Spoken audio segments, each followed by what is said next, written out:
Doctor Bandaru Sujatha Shekhar గారు అందించిన స్త్రీ శక్తి రూపం బతుకమ్మ.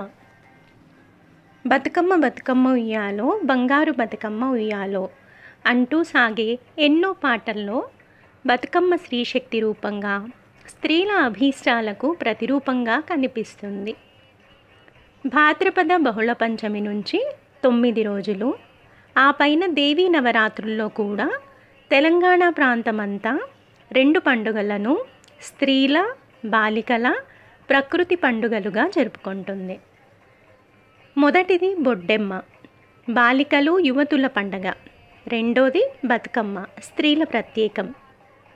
దేవీ నవరాత్రుల్లో పండితుల పూజలు అందుకునే శక్తి స్వరూపిణి ప్రజల ముంగిట్లో తీరొక్క పూల గోపురమై బతుకమ్మ రూపంలో విరాజిల్లుతుంది.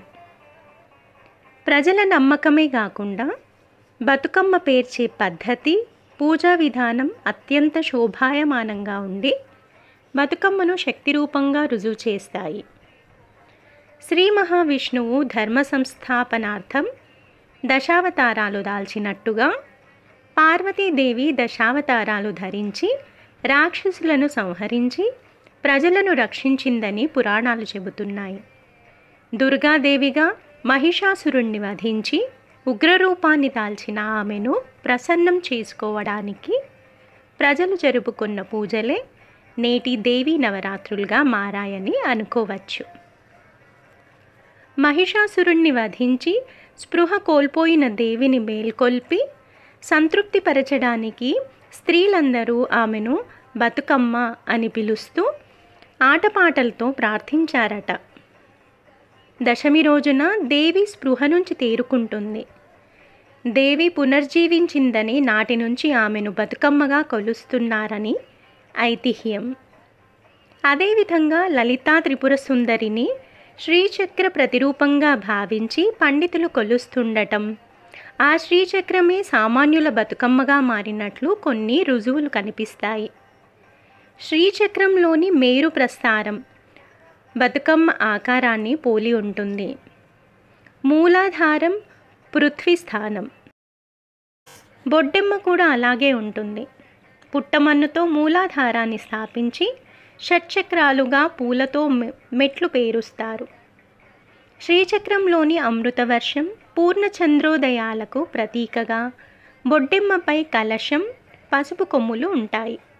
పసుపు గౌరమ్మకు ప్రతీక, అంటే బొడ్డెమ్మ శివశక్తి సమాగం అని భావించవచ్చు.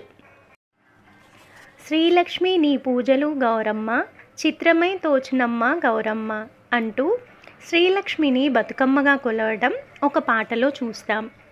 సంతానహీనుడైన ధర్మాంగద మహారాజు భార్య సత్యవతితో కలిసి తపస్సు చేశాడు. సాక్షాత్తు శ్రీ మహాలక్ష్మియే తమ బిడ్డగా పుట్టాలని కోరుకున్నాడు.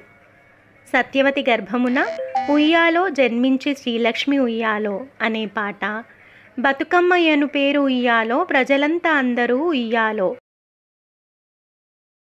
అంటూ సాగుతుంది. తీరొక్క పూలతో పేర్చే బతుకమ్మ ప్రకృతి ఆరాధనకు ప్రతీక.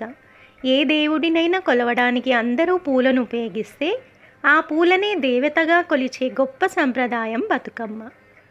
బతుకమ్మ అందంగా రూపుదిద్దుకోవాలంటే నిండైన పూలతో ప్రకృతి సమతుల్యంగా ఉండాలి. అందుకే ప్రకృతిని కాపాడే బాధ్యతను మనపై పెట్టిన బతుకమ్మకు వందనాలు.